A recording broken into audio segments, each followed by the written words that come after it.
Shalom, selamat pagi. Sate pagi hari ini bertemakan empati di tengah kesulitan. Adapun firman Tuhan terambil dari Amsal 19 ayat 17 dan Markus pasal 10 ayat 46 sampai dengan 52. Siapa menaruh belas kasihan kepada orang yang lemah, memiutangi Tuhan yang akan membalas perbuatannya itu. Salah satu kejadian yang tidak menyenangkan bagi pengendara sepeda motor adalah ketika bannya bocor. Lebih tidak menyenangkan lagi kalau bocornya pas pagi hari saat hendak pergi ke kantor. Bukan hanya karena harus keluar uang tambal ban, tetapi juga harus menuntun sepeda motor untuk mencari tukang tambal ban yang sudah buka di pagi itu. Itulah yang aku alami. Namun ternyata ada maksud Tuhan yang indah di balik kejadian itu. Di samping kesabaran, rasa empatiku pun diuji saat itu. Setelah menemukan tempat tambal ban, aku pun lega. Sementara ban motorku ditambal, aku duduk sambil memerhatikan kesibukan di jalan itu. Tanpa sengaja mataku menatap seorang gadis yang terlihat bingung. Rupanya dia gadis desa yang baru turun dari bis malam. Kebingungan ini bisa menjadi makanan empuk bagi orang-orang yang berniat jahat terhadapnya. Aku pun menemuinya. "Mbak, dari mana dan mau kemana?" tanyaku. "Aku dari Kebumen. Sebenarnya aku disuruh turun di terminal dan nanti dari situ dijemput pamanku," jawabnya. "Mengapa bisa turun di sini? Terminal kan sudah lewat," tanyaku lagi. Seperti hendak menangis, gadis desa itu pun menjelaskan bahwa tadi supirnya sedang marah sehingga tidak menghiraukannya. Aku pun tidak tega. Untung dia punya nomor HP pamannya yang bisa dihubungi. Tanpa menunda-nunda, aku pun menelpon pamannya dan menjelaskan posisi gadis itu. 10 menit kemudian pamannya datang dan menjemputnya. Baru saja selesai kejadian itu, tiba-tiba tukang tambal ban berkata, "Mas, masa tadi jam 5 sementara aku nambal ban, HP ku diambil orang?"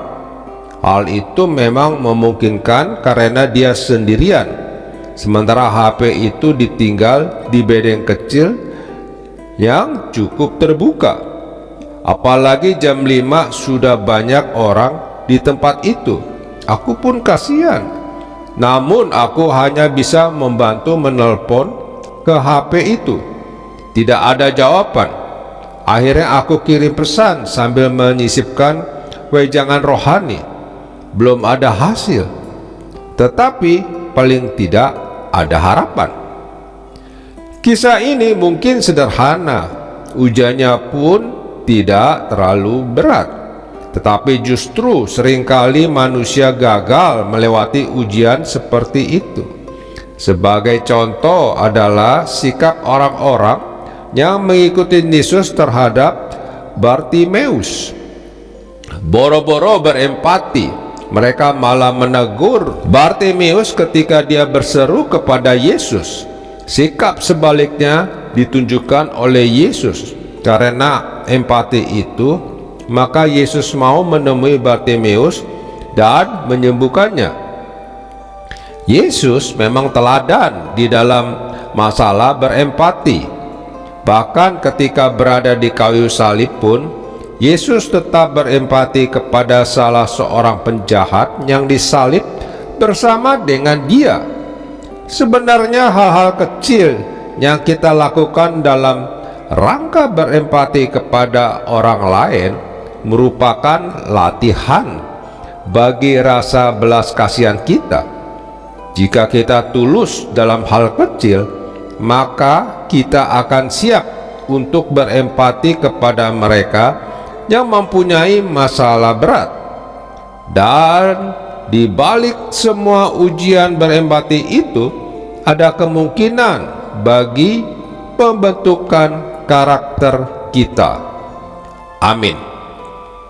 Mari kita berdoa. Bapa Surgawi, bantu aku untuk tetap berempati kepada orang lain, sekalipun saat itu aku sedang menghadapi masalah. Di dalam nama Tuhan Yesus, aku berdoa. Amin.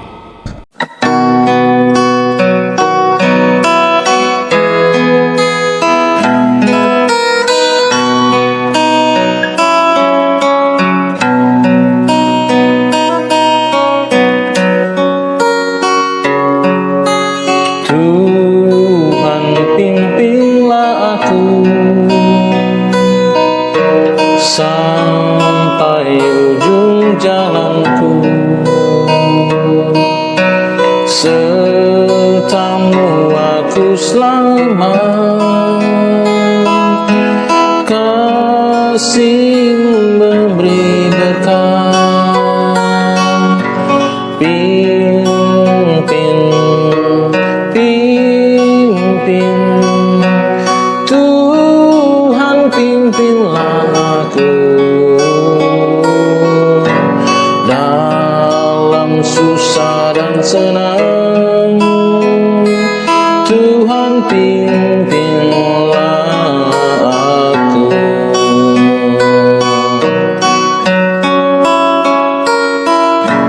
Engkau benteng jiwaku, aku harap padamu. Kalau aku digoda, kasih-Mu memberi kuasa. Pimpin Tuhan, pimpinlah aku dalam susah dan senang. Tuhan, pimpinlah aku.